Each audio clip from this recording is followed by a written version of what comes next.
You're listening to the Media Man Dan Podcast. Promoting people with passion all over the globe. Interviews every weekend. Album reactions every month. This is your host, Media Man Dan. Let's rock!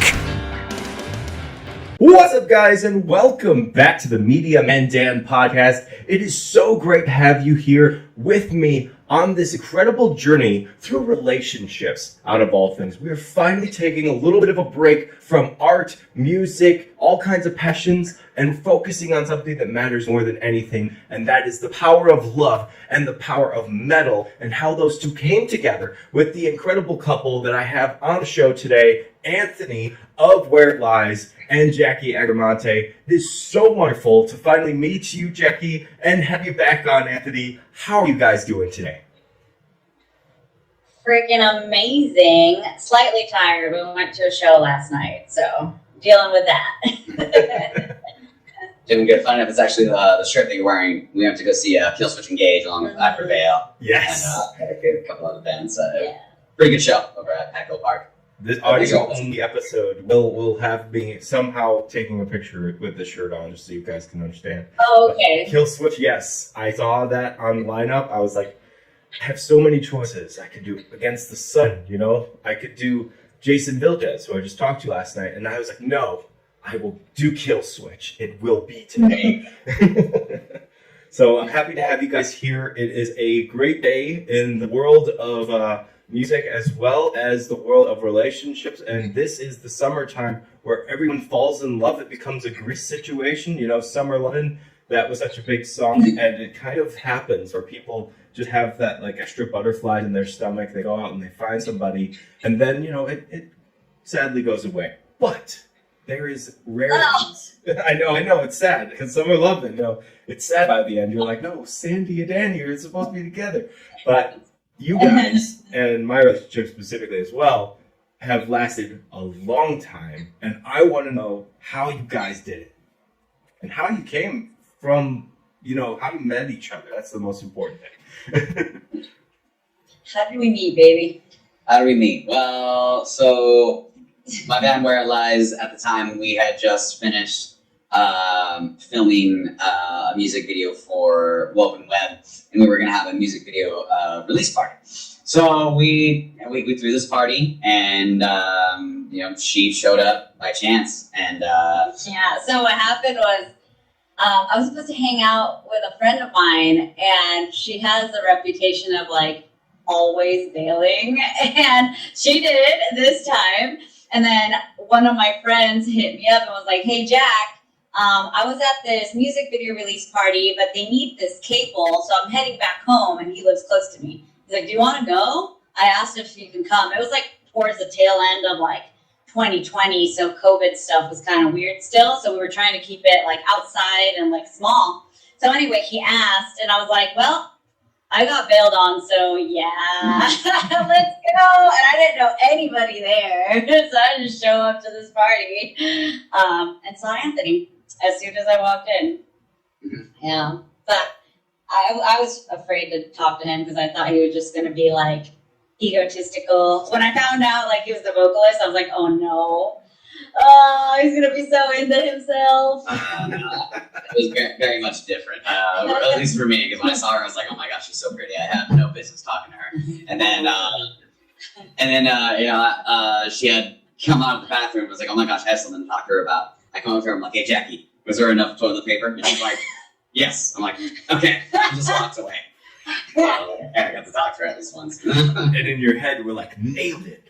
Exactly. Yeah, just hi to her. That's it. I'm going to go about my way. Gave her eye contact. We were both so goofy. We were not even trying to be smooth.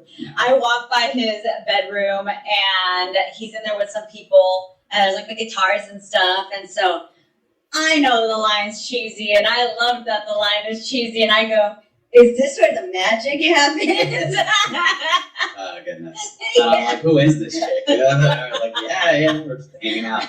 And then funny enough, like, you know, as the night goes on, you know, we're in our cups already, and like we're like talking in my room, and eventually I guess like people leave. It's just me and her hanging out. We're just talking, and I'm sitting on my bed, and I'm like, you know, obviously feeling it and like we're vibing, and I'm like thinking in my head as we're talking, I'm like, hold on, am I really drunk? Or is this girl like super into me right now? I was really confused. It's like, where did everyone go? Oh my gosh, it's just me. Okay, hold on. Let me test something. So like I scooted over, and there was like a bunch of room on her side of the bed, but she like scooted closer to me as I scooted away. And in my head, I'm like, oh, I'm in danger. I need to go. But now we ended up hanging out the rest of that night, and Yeah. that's how we met. And what was like the main bonding like that you guys did as a couple? Like, what was it that you were like, oh, I totally relate to you on this, and that's like where it clicked? I don't know. We're simple creatures. I'm not sure we had quite gotten that deep that night just yet. He was very impressed that I could eat very spicy queso cheese. Oh yeah, like, I think she was Mexican at first. Yeah. But speaking Spanish, we're like, oh okay, yeah, you might be Mexican. But then I'm like, I'm pretty drunk at this point. Okay, again, we were all like stir crazy, right? So I'm pretty drunk, he's pretty drunk. We're all like seeing people for the first time in a long time, I think. And he drags me over to the kitchen and introduces me to his mom. And he's like, look, Mom, they exist. And I don't even know what he's talking about. But I'm like, oh no, I'm too drunk to be meeting parents right now. Yeah. But and then he called me an orca whale, and you know, that was it. Very pale skin, you got bright blue eyes. Sure. Oil. Yeah, but I was like, did you just call me a whale, knowing he was gonna freak out? Well, no, because it's so funny. Just making him nervous. I love that. Oh my gosh, an orca whale out of all things too. I would have like gone with a white tiger. That's what I think of, or like, you know, a husky with blue eyes. But you're like, yes, Shamu. Yes, you are like Shamu. And that'd be something less graceful. Free Willy. Exactly. Free will. I thought it right there. No, but honestly, like, it was obvious. I mean, I was there for a music video release party, and so I was always into music, and so I could tell obviously he was. So that was, you know, probably the main interest. Because I don't know if he wasn't into music, if I would have been into him. Yeah. Imagine a singer not being into music. That would have been funny. Right. No, I just seen it. I don't like it at all. The posers. Most people actually exist. Yeah, I think so. Yeah, I think they do. All right. Yeah, but that was that night. So we got the how did you meet? Oh, okay. I like my questions. I feel like I didn't even write them. That's amazing to me. Did I ask ChatGPT for this, Dan? What the hell? All right. So, what is the most valuable thing that you guys have found in the 4 years that you've been together? What is the most valuable thing holding a relationship together? I would say like being able to have like a safe space to like talk and communicate. I feel like a lot of relationships kind of tiptoe around each other a little bit, or they don't want to say certain things that would just kind of either be seen as confrontational, or I think majority of the time it's just an uncomfortable conversation to have. And I think that we've had a lot of uncomfortable conversations to the point where like, you know, like they're not that big of a deal. And by the time you're done having those uncomfortable conversations, you're like a lot closer because you understand each other a lot better. So, yeah, it's been really a completely different experience.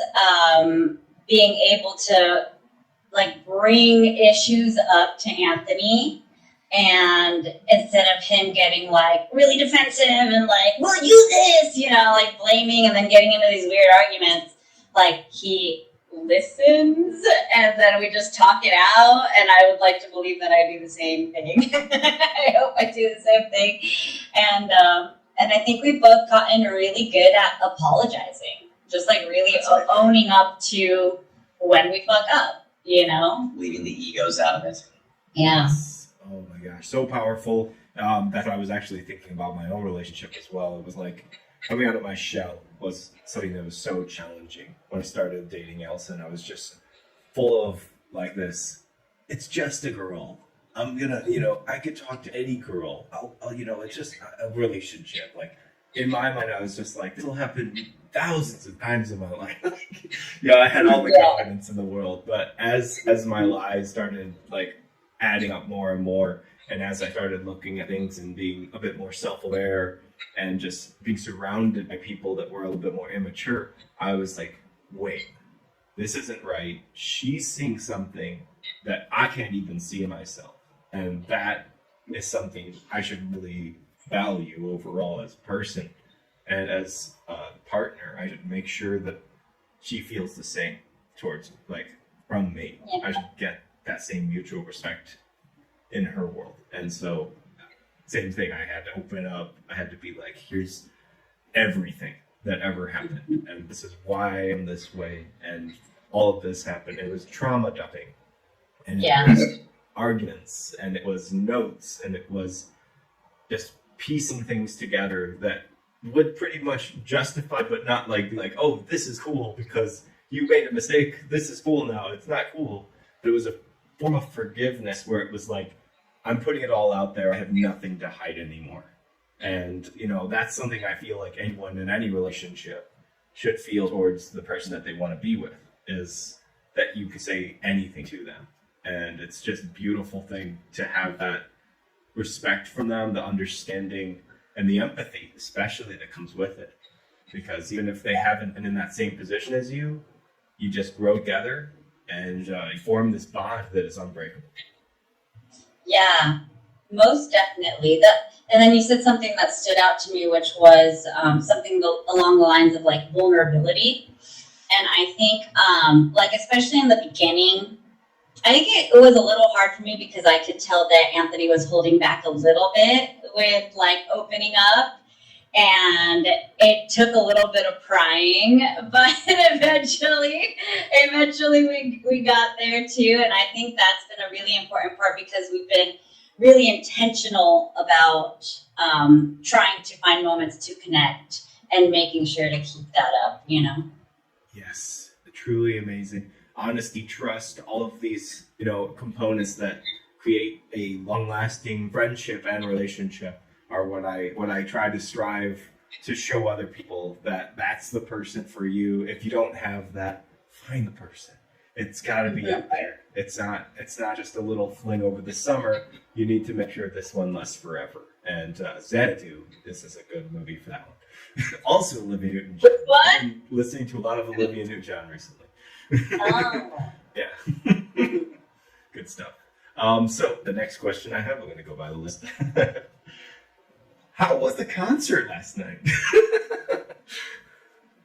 Pretty cool. Had a good time. We went with one of our good friends, Sam, who has never been to like an actual like concert. Well, she this was her second one. Oh. So her first one was Knotfest, which is crazy. First show to be Knotfest. But yeah, so Raul's on tour with Slumped right now, and she's like, I don't have anyone to go with, but I like really want to go because she loved I Prevail. They closed the night out, right? I believe so. Yeah. Yes. And so anyway, I've never seen Kill Switch, and I was supposed to, and then COVID happened, and then I never I know. I was like, So anyway, it was really cool to get another chance to do that. And it was at Petco Park, so it was really nice. Yeah, and there weren't a lot of people, so we were able to just like go all the way to the front. So it was awesome. And you had Beartooth there, which is apparently a band that is so different than how they originally started, that they're now touring with Shinedown. I was like, wait a second. I know that it's the Screamy band. What do you mean they're touring with Shinedown? They softened up a little. They have. They've gone a day to remember on that.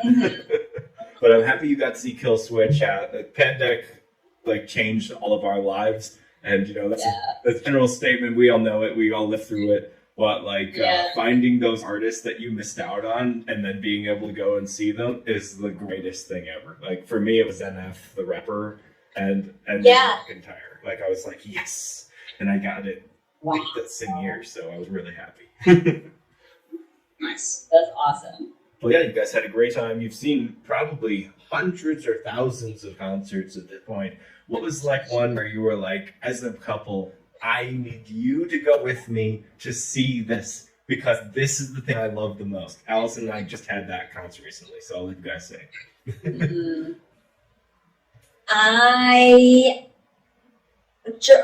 During the time where we met, I was pretty obsessed with Ginger, and so yeah, we went to go see them at Soma actually, and I love Soma because I went to San Diego State, so I spent a lot of time at Soma, and it was really cool to share that with Anthony because I'd never been to that venue with him, and then I got to see Ginger. But it was crazy because during this time, you know, I've been bartending at a live music venue for years, and you know, I've been around his shows and everything, and I started to feel like a little numb to the live music, which was really sad for me, you know, and I used to think about that a lot.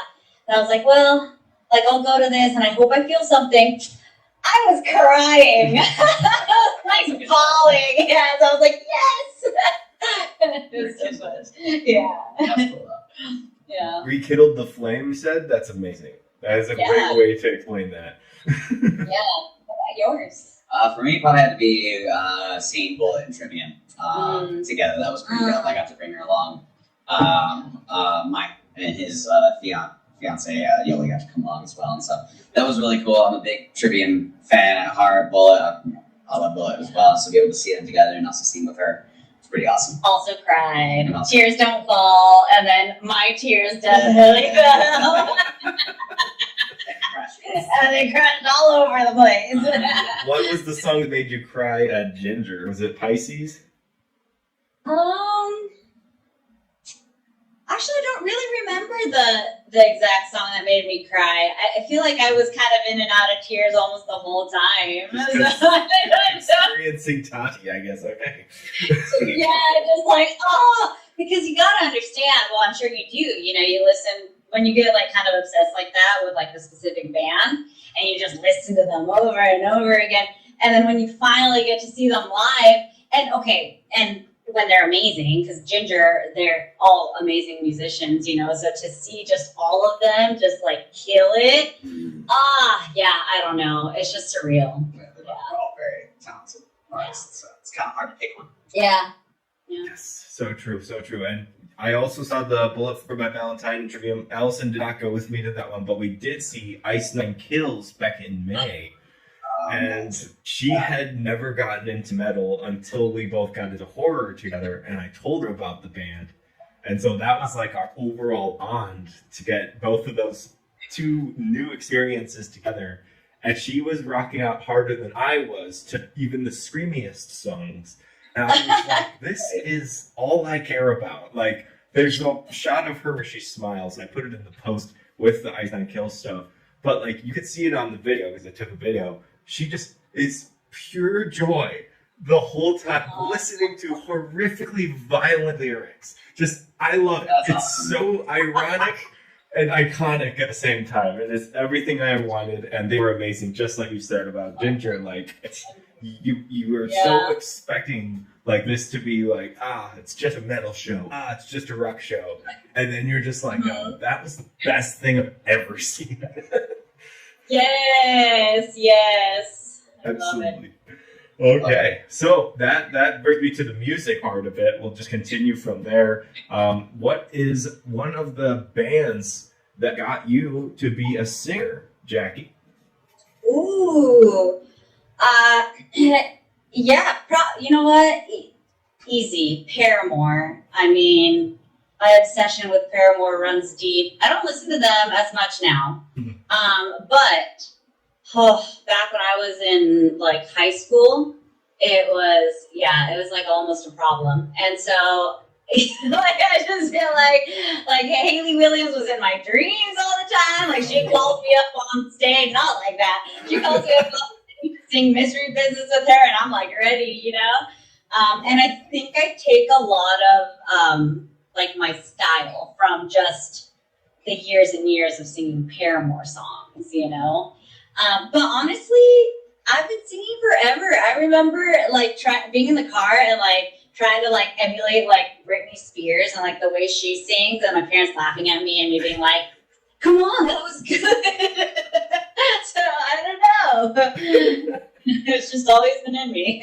I love it. I love it. Yeah, Britney Spears. Okay, so that brings me back into my childhood. Like that's the voice I always thought of girl voices in pop music, because I had Michael Jackson that I grew up with, and like that was the pop star before Backstreet Boys, NSYNC, and anyone else that went solo from that point, just Timberlake and stuff. But Britney, I was just like, this is definitive. Like I didn't know it was auto-tuned. Like I didn't know anything was happening. So this is pop music. So when Christina was coming out, I was like, no. And nowadays, I'm just like Genie in a bottle. Almost over every Britney song, no question. Especially oh gosh, so good. yeah, that's hilarious. That's so true. Oh, Shakira. Oh my God, Shakira, and then Selena for me too when I was young. RP. So I mean that's still my go-to karaoke music, Selena songs. But yeah, Right. That was a really good job, Kara, with Selena's. what about you, baby? For me, what got me into what was the question? Got me into metal. Singing. How you Singing. be a singer? I think that we went through Trivium last time. What was another band that inspired you? Probably Metallica, specifically James Hetfield. Like I love the way he sang, and I feel like I draw it a lot, like especially like my grit style from him. That was when I was younger, a lot younger. I was like, oh, it'd be really cool to be a singer one day. I never really chased it, but what actually like really pushed me into it as I got older and in playing in bands. I just kind of got tired of waiting for a vocalist to come along and finally, just get it together for us. I was like, screw it, I'm gonna do it myself. And at the time, I was really listening heavily to Thrice, Justin Kenzer specifically. His voice is amazing. I like the way his voice sounds, how he can have like this like intensity, but also like kind of draw back and have these tender moments. And also just like he's a wordsmith. His lyrics, the way he writes words, and how he can say so much with just a few telling words is really dope.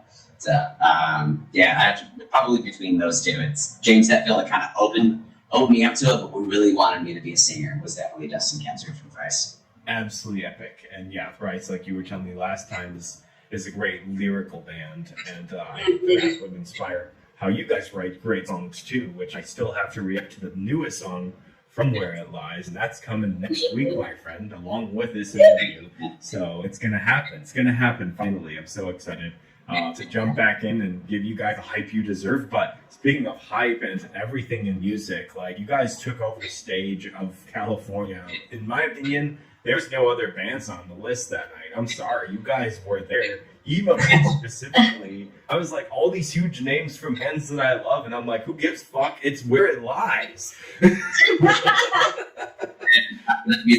you so much. Like, we had our 20 minutes of fame on that stage, but honestly, it was amazing. I think it really kind of drove a new mindset into our minds. And then to do the Parish Room again that same night also, it's just like to get up on that stage after just doing the main stage. It's like, this is nothing.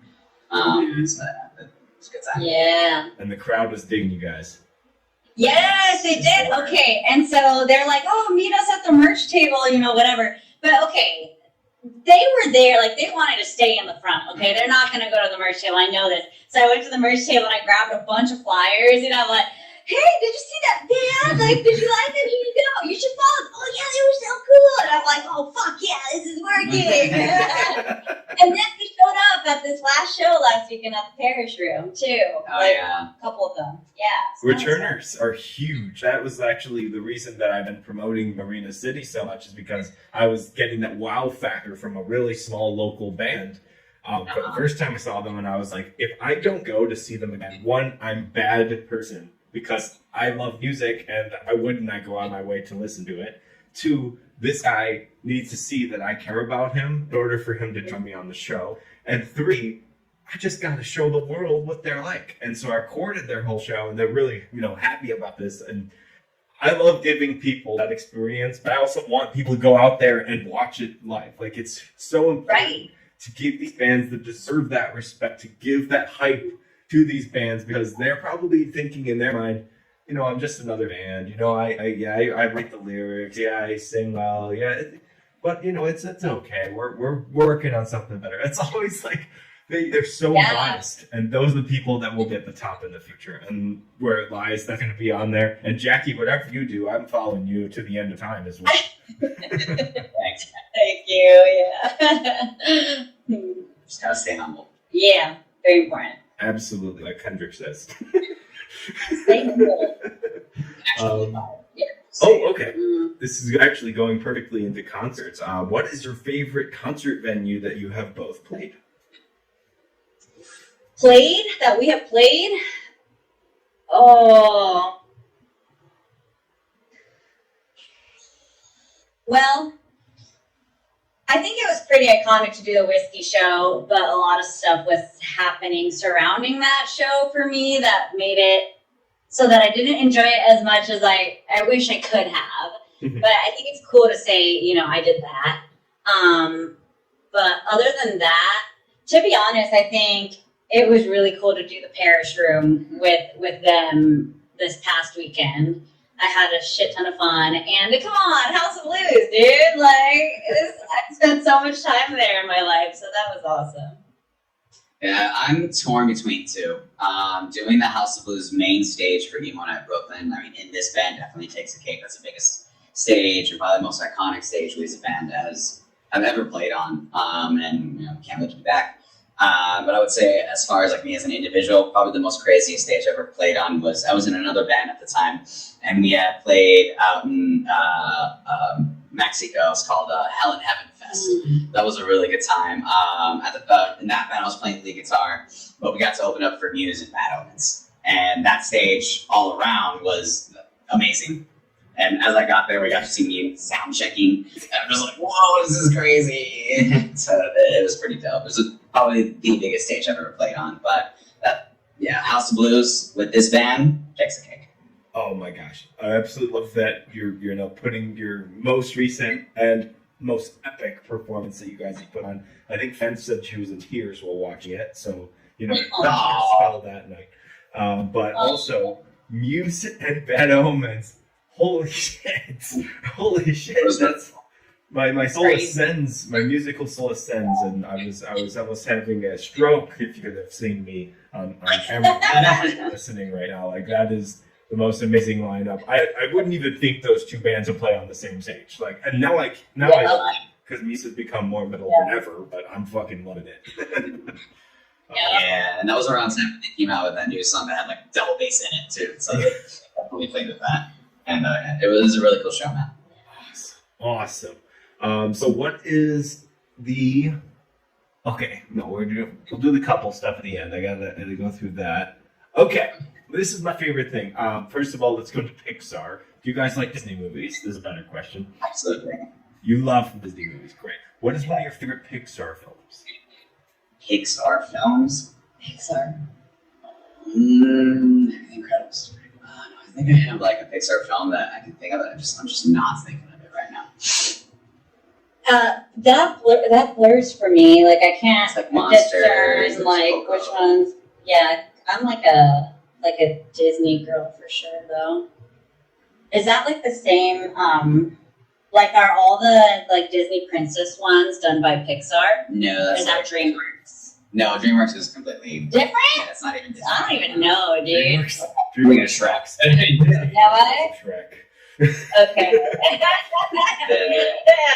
I don't know. You go ahead. You answer this one.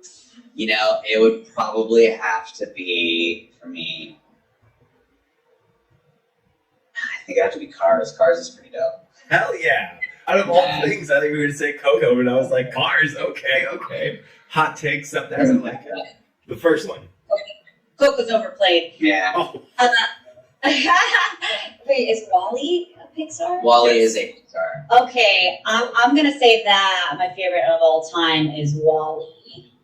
great animation, incredible story, and a lot of silence for a kid's movie. Yes. Great message. Yes, with a wonderful message, of course. Yeah. I always get the heart when they make a good Pixar movie. Pixar movie that I'm going to talk about right now is Inside Out. You guys remember this one?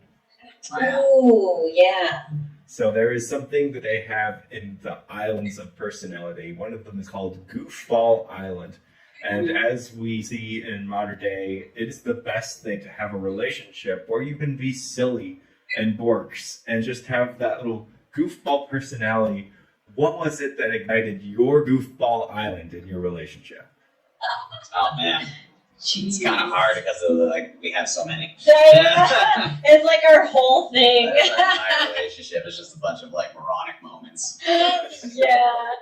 Well, I think it's kind of crazy that he still says I squatted him the first day we met, and I don't believe that. That's crazy. No, she did actually. We were just being dorks with each other. Yeah. But I don't know. She tried saying, "Oh yeah, I work out." I was like, "You look like you work out a lot." Because I was admiring her shoulders. She's like, "Yeah, squat a lot." I was like, "But you can't squat me." And she was like, "I bet you I could." And she did. She straight up squatted me. That's all our relationship. Oh my god.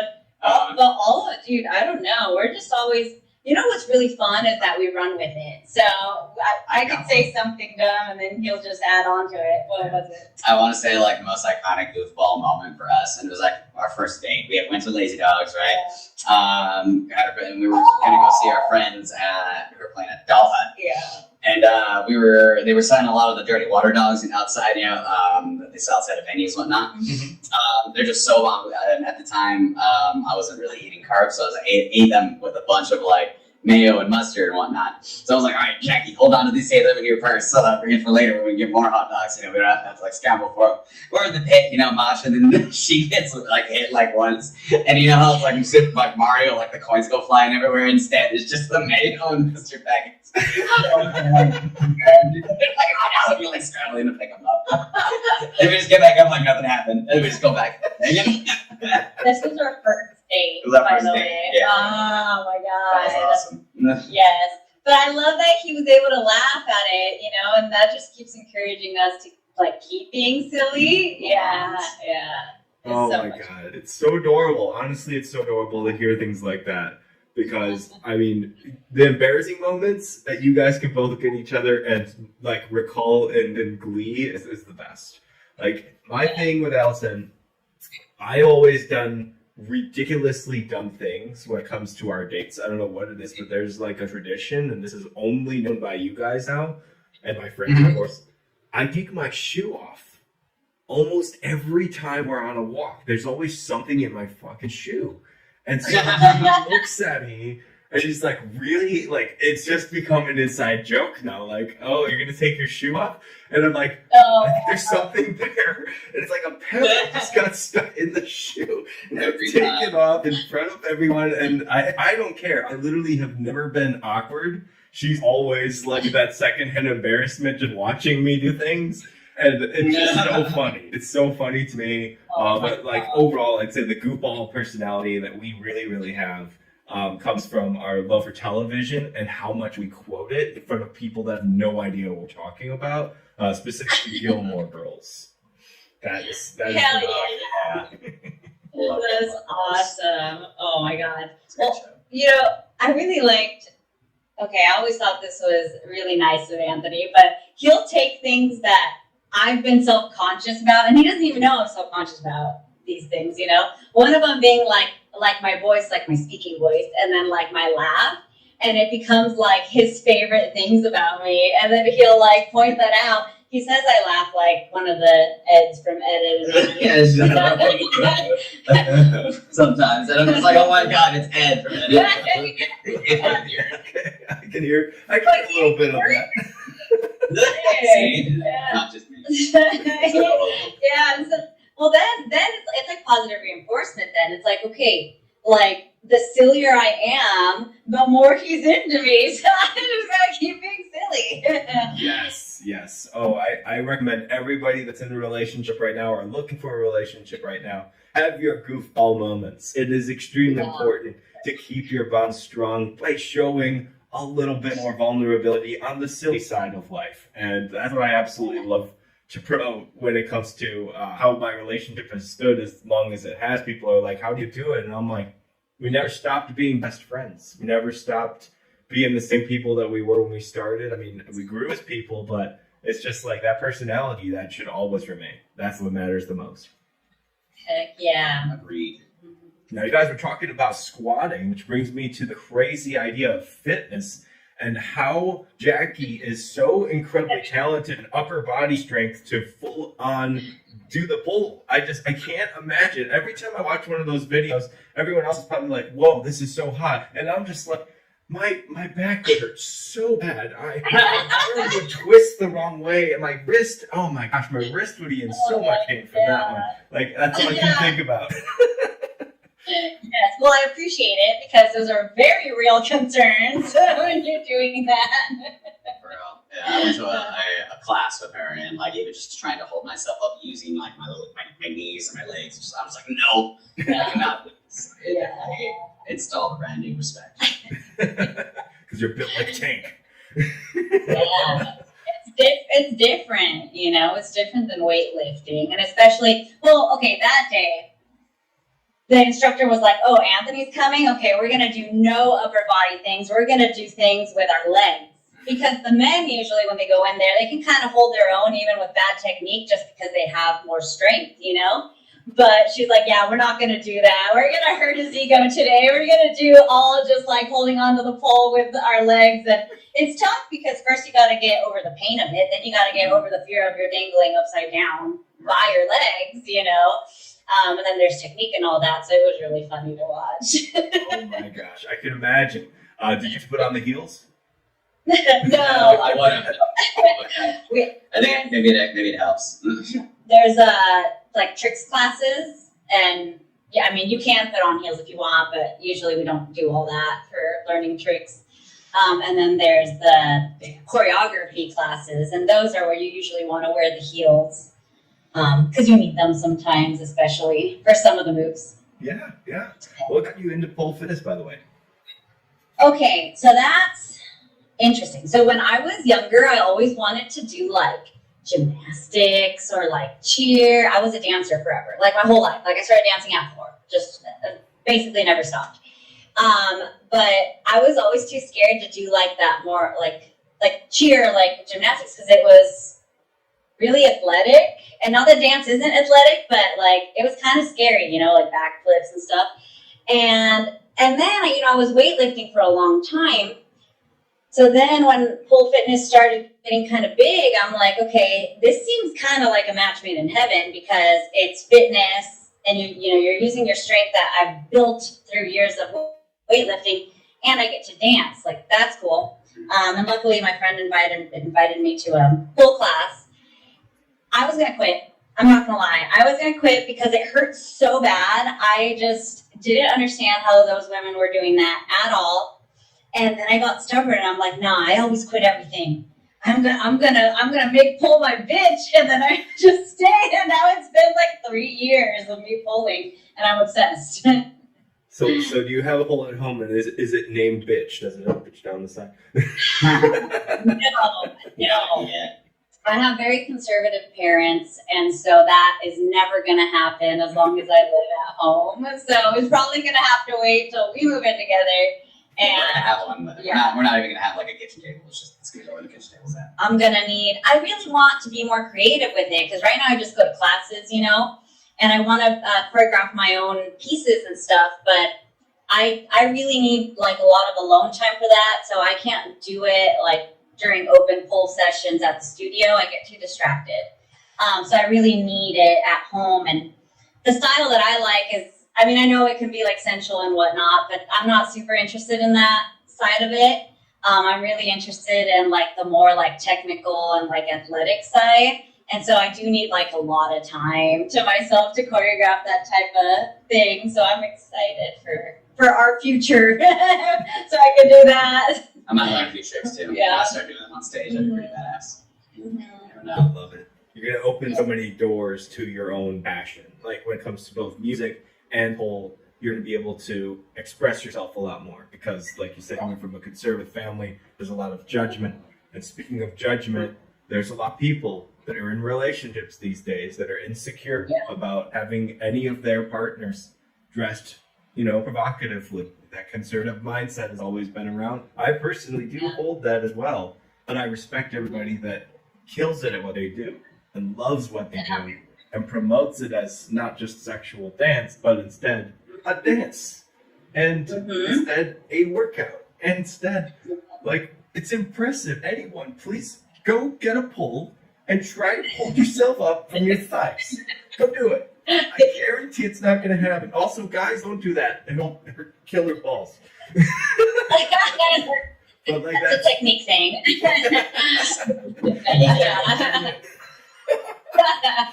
But no, like seriously, that's been like a societal thing. It's like, oh, outcast and it's too close to stripper stuff. Like that's always the mindset.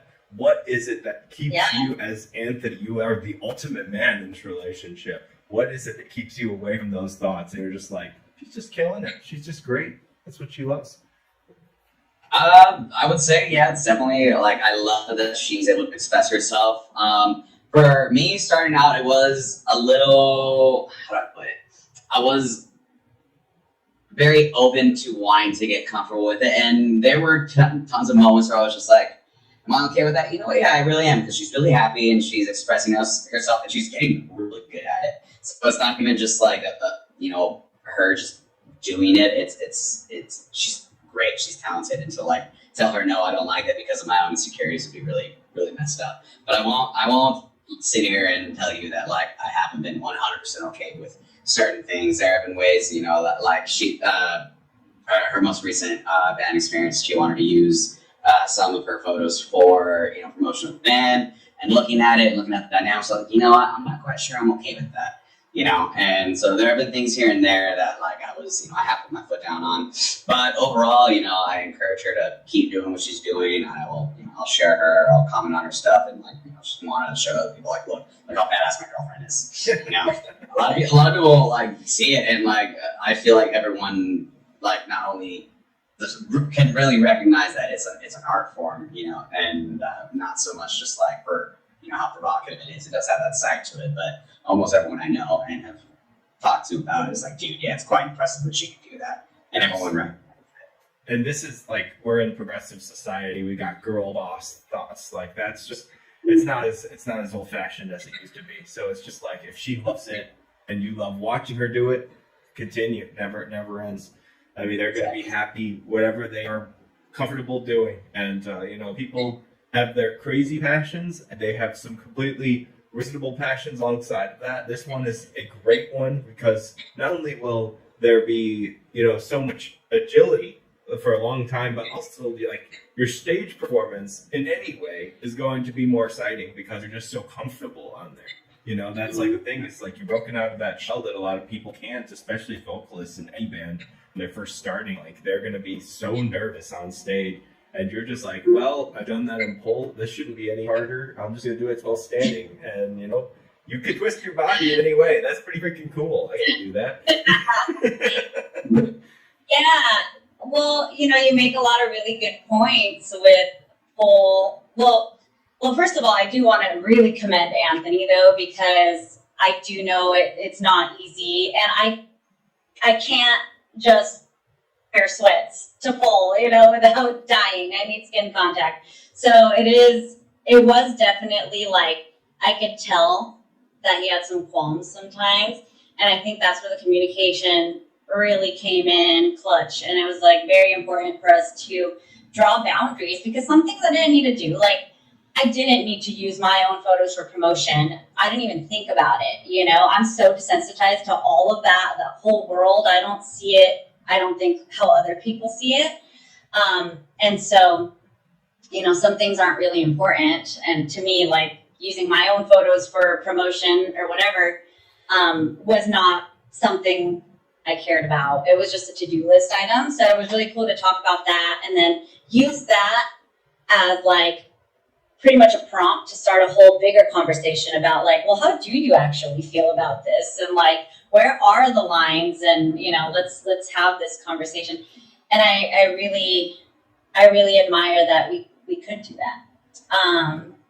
And then in the sense of like it helping out with confidence and like performance on stage as a vocalist, 100%. Like I feel I've been a dancer my whole life, but as women, I think we're kind of taught to kind of reel it in a lot and not show your sexuality too much. And it makes everybody so uncomfortable and like all this stuff. And so to just kind of be like, you know what, dude, I'm going to do whatever I want to do, and you guys can all judge me however you want. That's very freeing, you know, like it's just like this. I just love doing this, you know, and I think that really does help. And I think it does come across in my stage presence when I do sing. So, yeah, because it's one of the same mindset. Like that's why I love passion. Is like it's a right side of the brain. You all have that creative, you know, spirit behind it, and it works in parallel with whatever else you're doing. If you love what you're doing and you care enough to continue it, that's why you saying this pull is my bitch. I'm not gonna quit. That shows that, you know, you're not going to stop. Same with your voice. You can only excel from this point because you loved what you started with. And you're like, how hard can I make this? How awesome can it be? And Jason Vilches just had a chat with me last night. And that you got some crazy harsh vocals he had never heard before. So I'm excited for that. No, they're new. And, you know, that's been a lifelong dream of mine. And that has definitely been a big mental block and really, really freaking frustrating for me. But I've been getting a little bit more comfortable. And the other day I went to practice with Jason and I just kind of let out a little screamy scream. And he was like, "Oh, Jackie." And I'm like, "No, shh. Don't talk about it. It's going to go away." Don't get scared. Activating your scream is one of the best moments after you do it correctly. When you first get your scream, you're like, "Oh, that was cool." And then you try to replicate it and you're like, "I'm out for the rest of the day." And I was talking to Fan actually about this because I was like, "Can you scream?" And she's like, "Well, no, but I don't know. I kind of heard her at her birthday party during karaoke. I was like, I think you're kind of screaming right now." I didn't say anything. So if you're hearing this, Fan, I fucking heard you. Yeah, but she was saying like, no, it's scary because like I'm scared to ruin my voice, and that's exactly the issue that I've had. I'm like, okay, if it doesn't feel 100% right, I'm like, no, I don't want to push it. I'm scared. Like, I don't want to ruin my singing voice, you know? So yeah, definitely a big mental block there, which is really on par with pull. A lot of things in pull are a mental block. It's like you're scared of something, or, you know, sometimes it's not even your ability to do it, just the fear. Yeah. Anthony, what is your side passion? What's your pull? What is my side passion aside from guitar? Does not compute. Like, it's not like what? I like bringing Swiss guard from Metal Alchemist. Like telling something else that doesn't have to do with guitar. You know, with like social media, it has really gotten me into like creating like videos, and so like learning how to use like you know, tech and like software is pretty cool. I like producing, you know, making music, writing songs, learning how to use like plugins. That stuff is pretty fascinating. Another thing I really liked is making mead, which I was just thinking about. I don't know if you know what mead is, but it's like wine that's made from honey. And a lot of Vikings used to drink it, or yeah, I still drink it. And it's one of my favorite alcoholic beverages. But it's basically so I'm trying to make this like apple mead. So it's like you just take a bunch of apples, grind them up, mix it with honey, and then you use yeast and like nutritional yeast, and then like you wait 30 days, and then boom, you got a giant thing of alcohol. But it's really tasty. I like giving it to my friends. I like going to the gym. I would say like my second thing that I enjoy the most is just like, you know, working out, getting in shape, trying to see, you know, how I can sculpt my body up to get, I don't know, where I want it to get, you know, be ashamed of my entire life and not see, you know, what I can turn my body into. You want to be ripped. Essentially, yeah.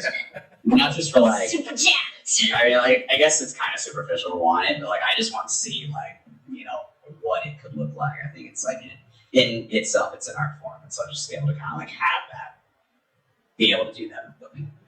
Yeah, Yeah. it is. It's also a huge endurance builder. Like, not only like working out is just, you know, everyone can do it. We can all do the exercise. We can at least tell ourselves, I can pick that up, I can do this. But it's about how hard you do it, how long you do it, where, when, and what makes you uncomfortable, and how you overcome that that makes you actually ripped. And you usually do that mentally as well. There's a guy called Andy Frisella, and he talks about grit. He talks about how you get this mental toughness along with your actual toughness, and it just makes you overall a better person. And so anyone that goes to the gym and doesn't just drop shit on the ground and go, oh, I love you. Yeah. It's very draining, you know. Show-offs, bro. Show-offs are terrible. Oh Not like that. Put down like 4,000 more pounds, bro. I got it. You know what's actually really funny is I had a friend that hated when people ego lifted like that. And they would like drop their dumbbells, but it sucks because you ruin the equipment like when you're doing it like that. And it's like, you want your gym to stay nice. So anyway, he knew they were ego lifting. So he'd be like, hey, oh, are you okay? Do you need help? That seems a little heavy for you. Nice. Yeah. So, yeah. Oh, that's perfect. A little condescending and hopefully a wake-up call for their mind to go, hey, maybe we shouldn't push it that hard today. I mean, if you want to, absolutely do it at home where you're not going to break anyone else's materials. Yeah, it's so much. Ego can be a very big problem in anything, and especially you guys were talking about how you put your egos aside in your relationship to, go through those hard moments. Without going into detail, hard moments are some of the most challenging things in relationships, and a lot of people can't figure out how to fix them.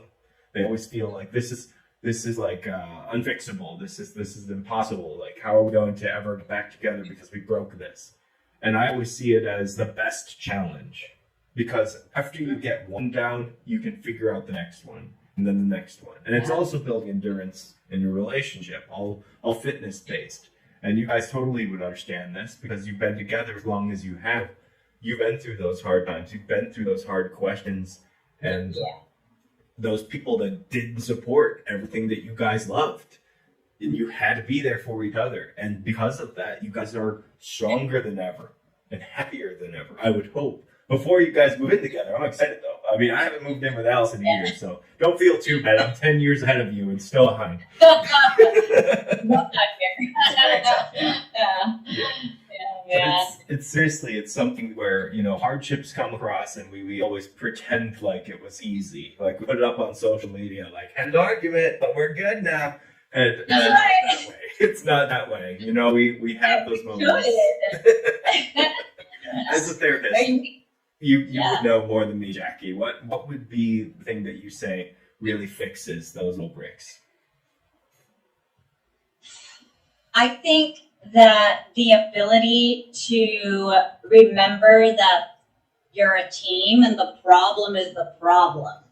That's not the other person. It's not your teammate, So it's like trying to go into it, like trying to win an argument is never gonna work out well for anybody, because then what? Maybe you win and the other person feels like shit, and then you feel like shit because they feel like shit, and nothing ever got fixed. You just showed him that you won, So I think just remembering that your teammates is really important, and being able to empathize with each other and dropping your ego. Oh, it's just so important.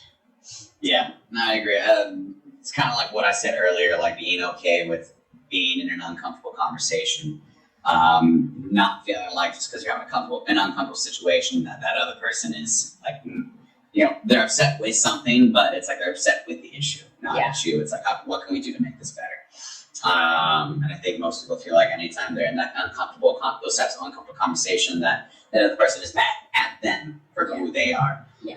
And it can make those types of situations hard to become vulnerable.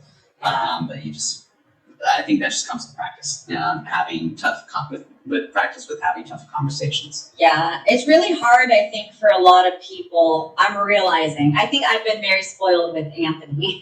So then I go trying to have hard conversations with other people, and it does not work out the same way. And so what I realize is some people have a really hard time having a real conversation where you're trying to hash some issues out without them taking it as a direct attack on their character. And it's like, no, I'm not saying that, I have an issue with this issue. And then the other person will be like, well, I'm not a bad person, or Jesus, you really fucking hate me. And it's like, whoa, dude, you're putting words in my mouth. And so it's crazy, I think that's hard for a lot of people to do. But yeah. And I mean, those people that are, in the first stage of understanding how to handle hardship and loss and breakup, like everything that happens in a relationship is a stepping stone in the right direction if you choose to move forward with it.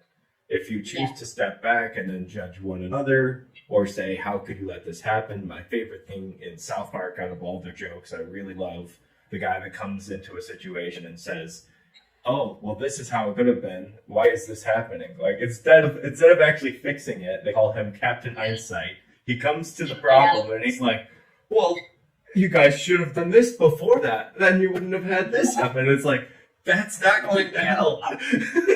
yeah, That's all it is, point this out, and then, accusatory bullshit. And we all do it. We're all in our mind of like, I'm right, and I have to prove that I'm right.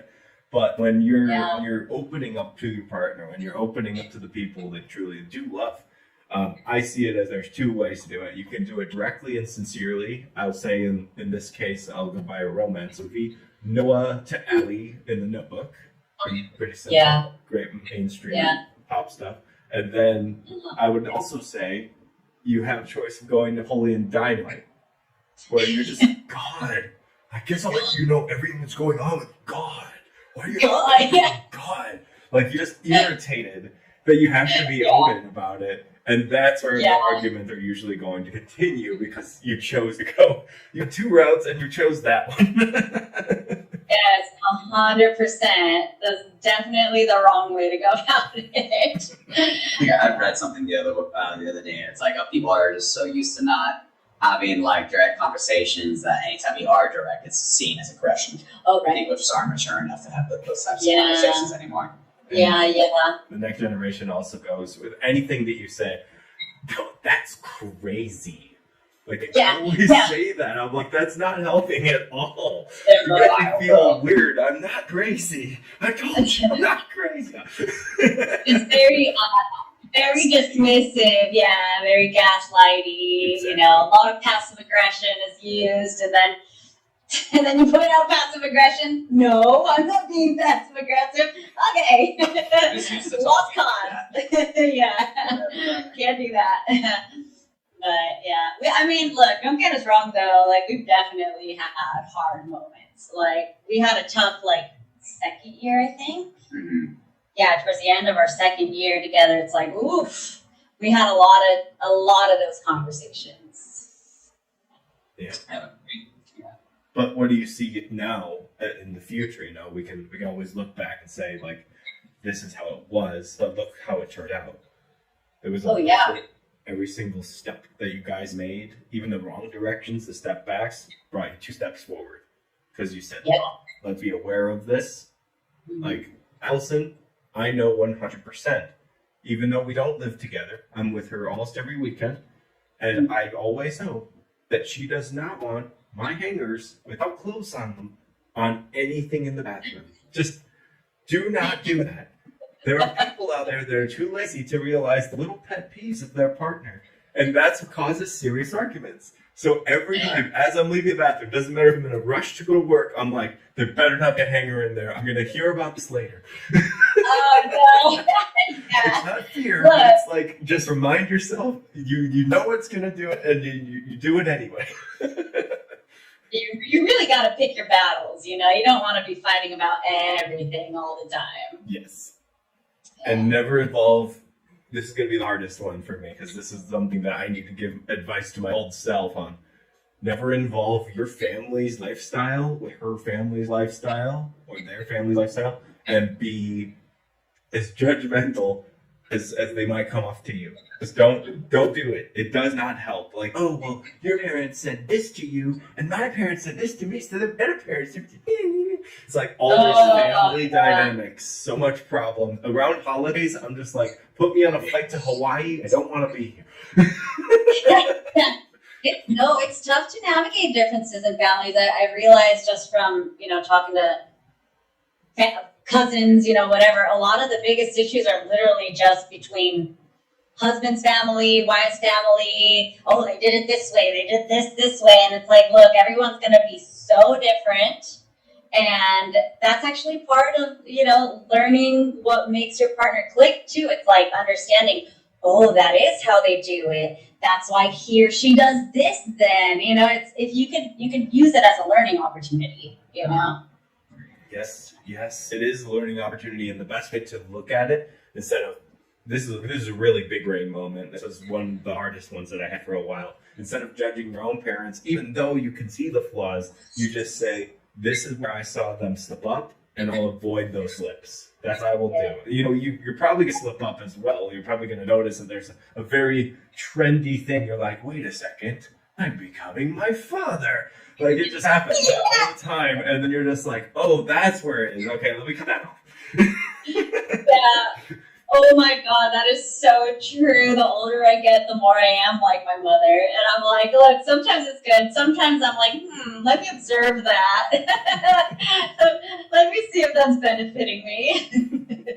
And it's great. It's great that we can laugh about it because, with all the, with anything too hard, with any hard situation you're put through, trauma or depression or anything of that sort, you're always like, I will never be able to laugh about this because it's so damn serious. So when you get to the point where you can laugh about it, you've moved forward in the best way to something that is going to overall, help your psyche, help you as a couple get through it. And I can laugh at anything now. And that's what I love the most. Like Alice and I, we have one ongoing joke about not replacing a light bulb in the room. That's all we need to do is replace a light bulb. She'll remind me to do all these things. She'll be like, why are you so irresponsible with this? Why not remembering this? And I'll be like, wait a second. Before you say any of that, just remember, we didn't replace the light bulb that's over our heads right now. Like, just remember that. Let's go into the territory of our parents another time. And just remember that we didn't do that yet. Yeah, that's funny. I like that. Yeah, I like that. That's cute. It's a deflection. It is a little bit of a, direction change, but it actually will work. Because I've heard so many arguments about a thermostat in my life, I don't care anymore. I'm just like, I guess I'll be on fire today and freezing cold tomorrow, whatever. Yeah. Not trying to fight about it anymore. Exactly. Unless it's unbelievably hard to breathe. That's where I'll be like, okay, maybe we should turn on the air. Okay. Or the heat, whatever it's going to be. But yeah, no, I really, really enjoyed this convo so far. I hope that you guys are having a great time with me. I don't want to hold you back from too much of what you have planned for today. So I'll continue with the last couple of questions here. What is your advice for people that are starting relationships right now? Oof. Don't be afraid of having uncomfortable conversations. Be okay with that, putting it out there and letting the other person in. I would say one big lesson I learned in this relationship would be just undoing a lot of how I was treated in the past, and a lot of that led me to kind of keeping her at arm's length. Like I was letting her in, but only so far as I let her in, really. And then I just learned that okay, you're not going to hurt me, and so I had to unlearn that a little bit and actually really let her in, tell her about what I'm thinking, what I'm doing, things that interest me, because I guess I don't know, it just wasn't what I was used to. So just let that other person in. You can tell that they're in it for the long run. Just let them in and be okay with putting it all on the table with them. I feel like that's what people are too afraid to do these days because they're afraid of getting hurt. That's fair. But there's there's also such thing as being too on guard. Yes. Yeah. I even want to go before the relationship a little bit, like when choosing a mate. So we're running into an issue right now in these times where we have the illusion of choice because of the dating apps and everything. And I know a lot of friends that have been really struggling with this stuff. But people, I think, are so superficial right now in the way that, or maybe not even right now. It was probably always like this. So I think it's a big issue where, you'll have women, okay, I only date men that are 6 feet tall, or men, I only date women that look like this, or, you know, whatever, that make this much money, that do that. And I'm just like, dude, like, you're literally ruling out so many people that could be so good for you based on like superficialities, you know? And I think it's really discouraging for a lot of people that are looking for a genuine relationship. And so, I mean, nobody's perfect. I'm not a fan of letting yourself be walked all over, but I think you also can't expect your partner to be perfect because you're also not perfect. And you got to show them grace for their shortcomings like they're going to show you grace for yours. And I just think that is very crucial, especially in the beginning when you're dating. I agree with everything you said there, especially when it comes to the social media aspect of relationships. It's very sad these days. Honestly, in my conservative opinion, I will say that I really wish that was still go out and, you know, court a woman. Make sure that they feel like they can trust you. And men that have no riz, as they say today, will never have riz if they don't go out and do that. It's extremely important to, you know, just take a chance and walk up to somebody, and no matter how it goes, at least take something from that and be like, well, I could do this better, and I'll try again. On somebody who actually will meet you in person and not be who they claim that they are online. It's never going to happen. Honestly, I think that the best thing you can do is befriend someone and form a friendship that you feel could last a lifetime. And obviously, remain single. That's probably the best choice. Don't lose them. Like if you feel that way towards them, make it clear. Don't put yourself in the friend zone. Just say, hey, I feel this way towards you. I would love to partake, but I really enjoy our friendship. So just let me know what you know. I don't want anyone to ruin their friendships because of a relationship either. It's like a double-edged sword in that case. Yeah, but you're really like talking about like people are very intolerant of rejection right now, and the fear of rejection is keeping people from even taking that step in the first place. And I get it though, I understand, you know, but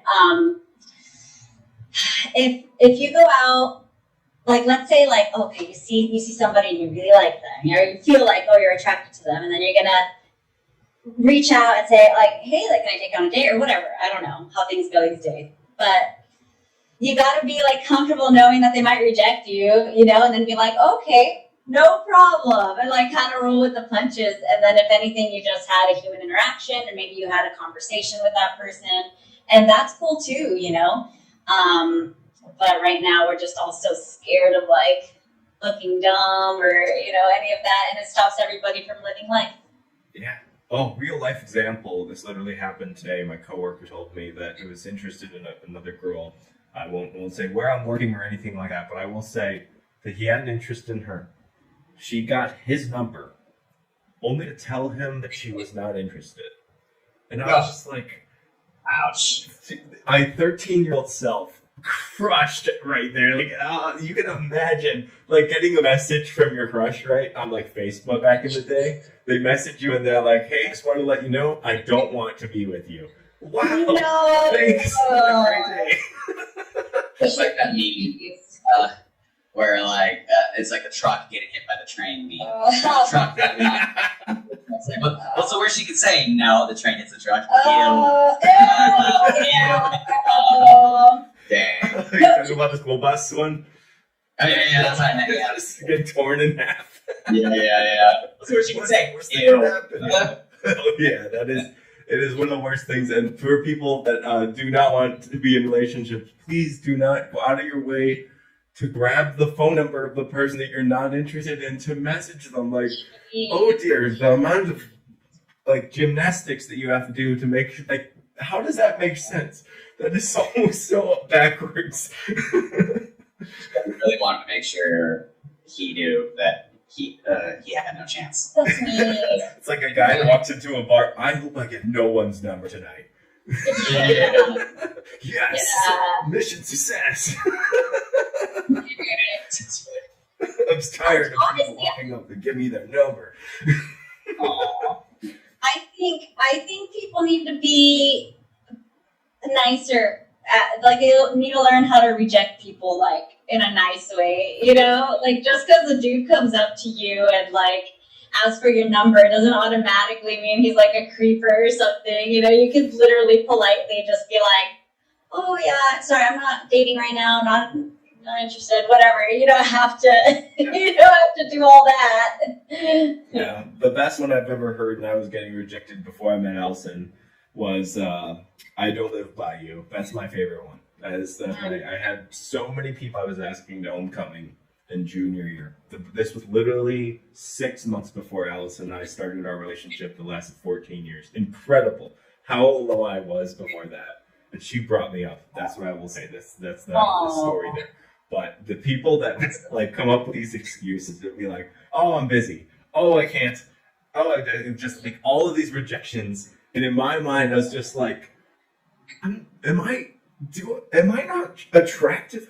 What did I not do that I was supposed to do in the last couple of years? Like, I think I'm in good shape. I'm in karate at that time. I was getting my second degree, going for my third degree black belt. I was like, I'm a catch. Like, I'm not like trying to be full of myself, but I was like, what am I doing wrong? So I figured out it was because I asked multiple people. And they probably all knew each other, so that doesn't help. Oh. But I mean, hey, you get to know, you're like, no problem. So Yeah, next. You are getting too comfortable with the rejection then. correct. Yeah, I was just like, oh, okay, cool, off the list. All right, next. Like audition. Do you want to be my judge for this?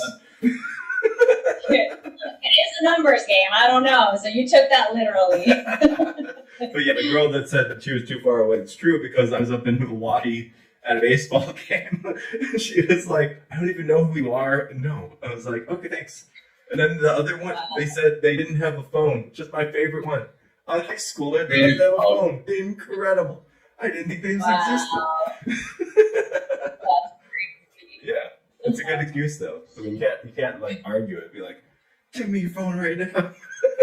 Yeah, I guess not. Yeah. But I was not a good dude yet. I had a lot to learn, and a lot of therapy helped me to get to that point. And a lot of people have looked down on the world of therapy as the shrink office, where you come and you just hear about, well, I think it's because it came from your father or your mother. And it's all a stereotype. You've all heard it. Everybody has this stigma against therapy. And Jackie being a therapist, you heard it all. But I personally love it, and I think it was the most helpful thing I've ever been through. Oh, yeah. I really believe in it. This guy's a therapist. You're a therapist as well? Yeah. Well, yeah. We didn't talk about that the first time, did we?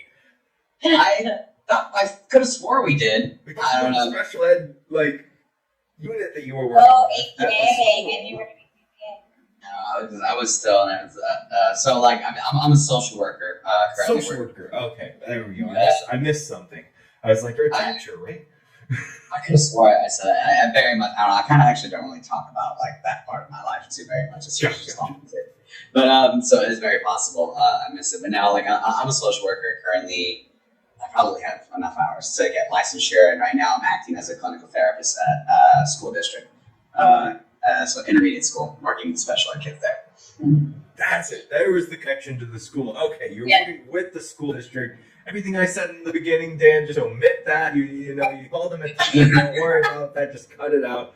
I always tell myself, he saw it for the first time because I'm a I have to correct my shit. But no, that's incredible. And yeah, having that certificate for both of you guys being involved in therapy is awesome. And I absolutely love that you've not only learned from it, but probably, used that as a way to analyze your own relationship and say, I've noticed a lot of my clients saying this or dealing with this, and I feel like I'm dealing with that same thing. Here's how I feel. And then you'd be like, oh, you're feeling that way? Me too. Like, what? It does give you a couple extra, I feel like, skill sets to kind of help navigate life. And it's interesting that when you interact with other people, like some of the behaviors that they engage in, they're just like not realizing half the problems that they're going through if they just kind of modified this and that. just work out so much better for you. But Yeah. Yeah. I like nerding out about it. me too. Yeah, it's fun to analyze. That's something that we kind of get off on too. Yeah. Analyzing human behavior. They're just like some of these people. Yeah. Just like, No one's gonna want to talk to us now, Anthony. Well, you have to. I mean, it's not only part of your job, but it's part of how you are as people. Most people that are therapists, and this is my ultimate nightmare, if there actually is one out there, are not Karens. Like, they don't have the one-track mind where they're like, I need to get your manager. Like, that's not the mindset of a therapist. A therapist has to hear some of the most disturbing things as well as some of the most joyful things and respond professionally and with, with pride, but also with compassion. And that's something that, people don't understand about therapy. It's like, in my opinion, it's the closest you can get to a religious experience when you open up to somebody, a trauma bond, especially like that, and get advice to actually move forward from that point in your life, especially at your lowest and darkest moments. that we have to be very open-minded, especially if some of the stuff you don't even agree with, but you still have to help them.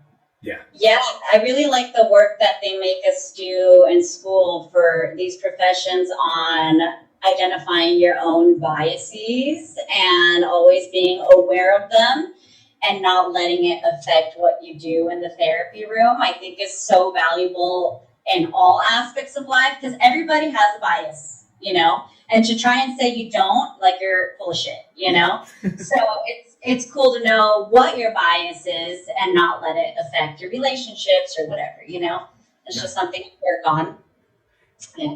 Yeah, diversity training and things like that's in careers these days too. Like you're gonna follow those and you're gonna realize there's a lot of things that are just stigmas, stereotypes that we've all been, raised by but aren't actual real. Like for the longest time, I thought that my coworkers that were from Bulgaria lived in the middle of a big sandy, just like a giant desert. Everything Europe, giant desert. Like, no, Dan, we have highways and Wi-Fi. Like, not in the Bible, you don't. What is this? Are you crazy? You're just like going by all of the pictures that you've seen as a kid, and you're just like, it's not just a barren wasteland. What? Yeah. America, like everything's there, nothing else in the world. Exactly. It changes your mind. But I had one training that I thought was hilarious because it really, really wanted me to go with a racial stereotype. And I was like, what if his name is Steve? And they're like, no, his name is Abdul Jabbar or whatever. And I was like, why can't he be Steve? Why are you forcing me to make this? Like, what if he's Steve? What if he comes up and says, I'm Steve? I'm going to call him Steve. What the hell? What is this program asking me to learn here? I think you guys want me to be racist. Sometimes it does feel like that. I'm not going to lie. At times, you're like, wait a minute. Yeah. Like, what do you feel when you see a guy in a turban? I don't know. What am I supposed to feel? I haven't met the guy. How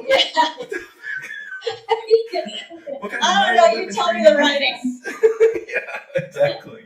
Crazy. But it is worth it in the long run. As I am a conservative guy and I usually frown on progressive culture, I do think that we as a culture, as a society, need to progress in some way that's overall going to help us understand, relate, and empathize with one another, no matter where you come from. And that's the biggest thing. The challenge that we all face is that when we're raised by people that are probably the exact opposite of how we are as adults. But when we were kids, we followed everything they said. That was the only mindset that we had. It was the only influence that was around us. So when we break out of that and we're instantly either shunned or like disowned or outcasted by that, family that we once had or friendship that we had, it's where we actually learn about ourselves and we say, am I who I was or am I who I'm going to be? Like, that's the question. And we take that chance, we make the best of it. And with that, you meet the best people that hopefully will be like Anthony and Jackie here that will last forever. Oh boy. No pressure. By the way, you guys need to make a YouTube channel. Just watching you, I know this is all audio, but like watching you guys, super exciting. I would literally just watch you guys talk all day. Sample beers from No, all of my brewers around. I always have something. That's it. Yeah. Yes. Do all the beers. Yeah, man. And I loved having you guys on. It was an incredible conversation. I wanted to get a little deep at times, but I also want to have a lot of silly moments because that's just who I am as a person. And I just really, really appreciate you guys for giving me your time today. This was amazing. Yeah. Is there anything that you would like to say to the fans before we go? To the fans. To my fans. I feel like such imposter syndrome. Well, I am going to try and keep doing music so long as the opportunities keep coming up. So I'll always be posting that on my Instagram. So keep a lookout for any collaborations and stuff coming up, or possibly joining another band if the right one comes along. That's very true. Yeah. And, if I had anything to say, I guess just thank you all so very much for your guys' undying support. Thanks for checking out this video. Media Man Dan, thanks for having us, man. It was a lot of fun. Definitely everyone go check out the rest of his videos. He interviews a lot of our friends from our local scene too, so it's really cool to have someone like Dan out here really kind of like shine a light onto our little music scene. And come check us out, man. SoCal's got some heavy hitters down there, so yeah. Heck yeah. Just thanks. We appreciate it, man. Yeah, thank you so much, Dan. Yeah, it's all the pleasure of being a podcaster, to find people like you guys, to have these conversations and to, give this mindset of like, not only do I see you guys as superstars already, but you don't yet. That's what I love. I love promoting the people like you that are like, I guess I sing sometimes. It's kind of cool, but I just play the bells, so it's no big deal. It's okay. I can feel it's fine. I'm definitely much better at pointing out everything I did wrong than all the things I did right. So we're definitely working on. Worst critic. I love it though. And you guys are amazing, seriously, as people and as musicians and as artists and as therapy people. Everything that you guys are as people just shows throughout every part of your life. It parallels, just like I said, with the whole and with singing and with stage performance. It's all there, and it culminates into something that is truly magical. And that is what I promote. All of that passion on this podcast. Aw, thanks, dude. That means a lot to me. Authenticity is very important. Absolutely. That's one of the most important things. I forgot that word for a while. I was like, you want an authentic relationship? There you go. Yes. Yeah. Extremely important. All right, guys. Thank you again for watching or listening. Thank you again for listening to another amazing episode of the Media Man Dan podcast. Please check out the link in the description below to find all the links for these incredible people. And I will have more couples on in the future, along with extra fun guests from the SoCal area. I am so excited for the rest of this year. I hope you guys are too, and I hope you have an amazing day and stay safe out there. Peace. All right. Peace. Yeah. Amazing. Great chat. Really, really fun. Thank you so much, Dan, for your time. Of course. Yeah, dude, thanks for having us on and asking all these fun questions and just kind of spreading awareness. Tons of fun. Oh, yeah, absolutely. I'm all about it. Like I said, we'll figure out spilling the tea, the dirt, whatever next time. Yeah, It's going brewing. because it's still happening, dude. It's always fun. I told you from the first message, I was like, I'm just going to watch this dude's empire fall apart because of his ego. It's just going so far that it doesn't need to do this. And he's just nonstop. He does not quit. He's got all the worst endurance. Yep. And he also listens to Andy. So I was like, damn it, I should have never showed anything from Andy. Fucking Nico, of course, would listen to it. Oh, yeah. That ego complex is terrible. Yeah, they definitely got that bad, for sure. So. But that'll be another time. Another chat. I hope you guys have a great night. And get ready. I got more exciting stuff. If you saw my album review that I did for Sabrina Carpenter, I got plenty more. One of them is going to be a small band. You've never heard of them before. They're called Wicked Park.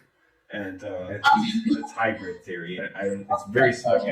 Nobody knows it, you know. Yeah, nobody got on. Never sold any copies. I mean, I finally found it somewhere in a garage. So I was like, Oh, okay, well, I geez. guess I'll listen to this. I'm kidding. I love Linkin Park. I'm so excited to go standing over them again. Oh, speaking of stand, this is a crazy thing. Do you guys watch horror movies? Yes. So Allison and I got into horror. I told you about the Ice Nine Hills connection, all that. I got her convention tickets so that we could go to the horror convention. And first, I was like, Spencer Charnas is going to be there. This is going to be amazing. We're going to meet him. Like, that was my mindset. Robert Englund's the main guest. But also, out of all people, I'm a huge Eminem fan. The guy that plays Stan, Devin Sawa, is going to be there. Ooh, that's gonna be cool. that's great, dude. So excited. I actually might bring a starter cap, and he would be like, "This doesn't make any sense." Like, no, I'm not Eminem. Be like, hey, you fooled me in that video. Oh, I'm man. excited though. I'm really, really excited. That's what. Next month already. Crazy how fast things have gone by this year. But I want to see what you guys are doing. Like I said, I got reactions coming out. And Jackie, whatever you're putting together, I'm gonna react to it. Not the poll stuff, but the music stuff. Yeah. I'm also excited to see what you do in the poll stuff because it's gonna be amazing. You got choreography that's, like you said, something you really want to focus on and just perfect. And I love that. Heck yeah, man. Hell yeah. All right, guys, have a great night. And if you want to chat another time, I'll keep hitting you up. And by the stars' alignment, we'll be able to talk in the next 6 months. Yes, for sure. Oh my God, definitely. The stars need to align. Glad we were able to make this happen finally. Yeah. Yes, it was so worth the wait. I'm so excited this happened, and we will save this in my memory and also on podcasts forever. And I love this kind of combo. You guys were amazing and perfect to have on many, many, many times in the future. Thanks, man. Really appreciate it. Yes, most genuine chill couple I've met so far. Oh, wow. She's Wow. I love it. All right, guys, have a good one. All right, you You too. too. Bye. Take care. See ya. And we are out of there. You want to stop recording?